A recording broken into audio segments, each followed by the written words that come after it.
mooie Pinksterdag, als het even kon,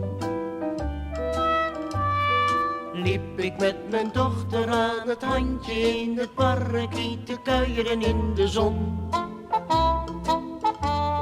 Gingen madeliefjes plukken, eendjes voeren eindeloos.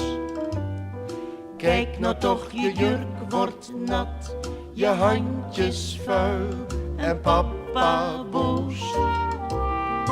Vader was een mooie held, vader was de baas. Vader was een duidelijke mengeling van onze lieve Heer en Sinterklaas.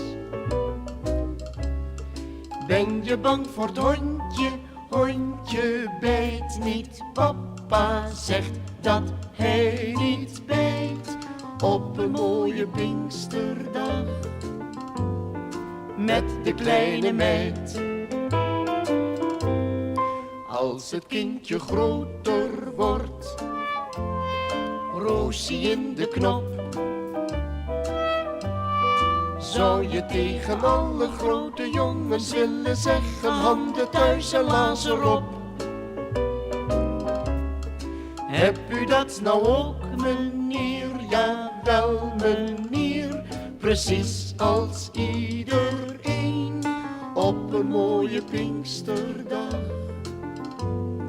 Laat ze je alleen.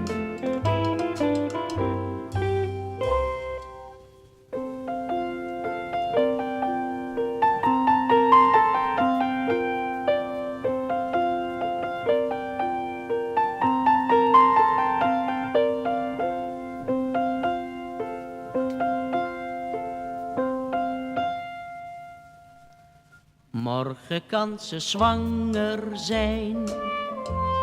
Het kan ook nog vandaag. Het kan van de behanger zijn, Of van een Franse zanger zijn. of iemand uit Den Haag. Vader kan gaan smeken en gaan preken tot hij purper ziet. Vader zegt: pas op mijn kind, dat hondje bijt, ze luistert niet. Vader is een hypocriet, vader is een nul.